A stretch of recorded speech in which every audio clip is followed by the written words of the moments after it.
If you ever get a message from yourself, don't answer. I'm not sure where to start, but if you're reading this, consider it a warning. There's something out there, something that can contact you from your own phone, your own email, even your own voice. And whatever it is, it wants what's yours, your life, your identity, everything. I know this sounds crazy, but bear with me. I'm not the only one who's encountered it, and I hope that by sharing this, I can help you avoid the same fate as countless others. It doesn't care what form it takes. A text message, a call, an email, a letter, even an in-person knock at your door. And it doesn't discriminate who it reaches. I know of people, kids, the elderly, people who live alone, people in crowded families, who've all been targeted. No matter your age, job, or lifestyle, it'll find a way to you if it decides you're next. The moment it reaches out, there's one thing you must never do. Do not respond. Not a word, not a text, not a sound. Ignore it, block it, delete it if you have to. But whatever you do, don't engage with it.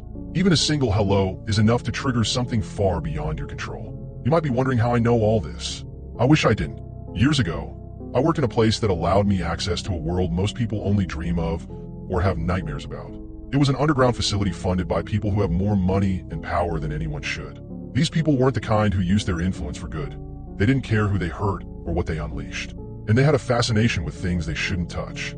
They wanted to break boundaries, study forces beyond science, and explore what should stay unknown. Among the many horrors they dabbled in, one stood out, a nameless, identity-hungry entity that they referred to only as Kevin. I don't know why they called it that. The creature never responded to it or any name at all. That was one of its many terrifying aspects. It had no identity, no face, no voice, no defining features. It was a blank slate, waiting to assume the identity of its next target. And it seemed to have a compulsion to do so, a hunger, like a parasite desperate for a host. The first recorded encounter was bizarre, eerie, and utterly unexplainable. A woman had received a call from herself. She had a missed call notification showing her own number, her own name. Confused, she dismissed it, thinking it was some kind of glitch. But then it happened again and again. Eventually, she answered. Her husband found her the next day. She was sitting in her car in the garage, staring blankly at her phone. Her eyes were wide open, but it was as if she was frozen in place. She was alive, but barely responsive, mumbling her own name over and over in a monotone voice. No one ever figured out what had happened to her. She remained in a catatonic state until she passed away months later.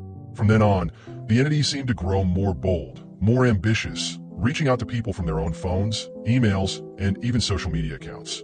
If they responded, they disappeared within hours, sometimes minutes, leaving behind nothing but a few strange messages or odd voice recordings. One incident still haunts me to this day. I call it the mother's case.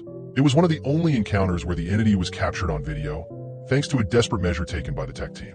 It was a Saturday afternoon. A mother of two was at home with her kids, enjoying a lazy day in. Her phone rang, displaying her own number and name as the caller. The tech team managed to intercept the call, hacking into her phone's camera and screen just in time to capture what followed. I watched in horror as the mother's face appeared on her own screen, staring back at her with a twisted, mocking expression. The entity had assumed her image down to the smallest detail, the same face, the same clothes, the same voice. But there was something deeply wrong. The doppelganger's eyes glinted with malice. Its smile stretched too wide, and its movements were just slightly off, almost as if it didn't fully understand how a human body should move. I saw the mother's face pale as she took in the sight of herself staring back at her. She whispered, "Who are you?" her voice quivering. Her doppelganger just grinned, tilting its head slightly in a way that seemed both mocking and predatory. And then, as if to taunt her further, the creature began to speak to her children, calling them by name in her own voice. "Hello, sweeties," it cooed. "Come here, mommy's got something to show you." The children, oblivious to the horror unfolding, began walking toward the door. The mother's screams filled the room as she pleaded with them to stop, to stay away. But they couldn't hear her. Her voice was drowned out by the entity's eerie, sing-song voice. The tech team scrambled to cut the connection, but it was too late. The screen went dark, and the only sounds left were the mother's frantic breaths and the muffled cries of her children. No one could explain what had happened to her. Her phone history showed no record of the call, and there was no trace of her voice recordings or messages left behind. I felt sick as I watched the techs erase the evidence, covering up what had happened like it was just another experiment gone wrong. I knew then that this thing wasn't just some glitch or anomaly. It was something ancient, malevolent, and far beyond human understanding. After that incident, I couldn't sleep. I started hearing strange sounds at night. Knocks on my door, whispers just out of earshot, and once a voice that sounded exactly like mine calling out from the hallway. I ignored it all, terrified of what might happen if I responded. Days turned into weeks, and the strange occurrences only grew worse. One evening, I received an email from my own address. It was a single line. "I see you."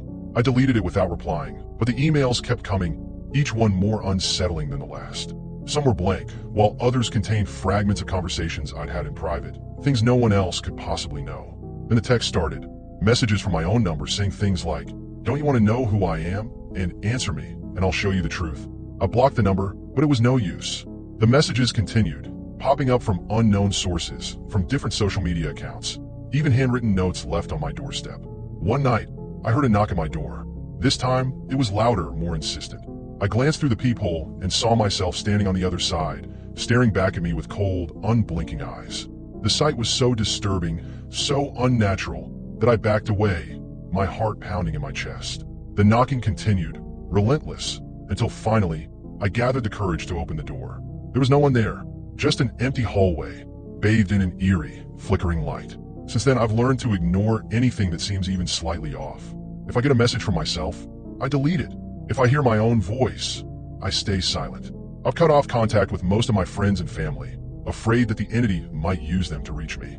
So far, it seems to have kept its distance, but I know it's only a matter of time. It's waiting for me to let my guard down, to slip up, to respond just once. And when that happens, I'll be gone, just like all the others.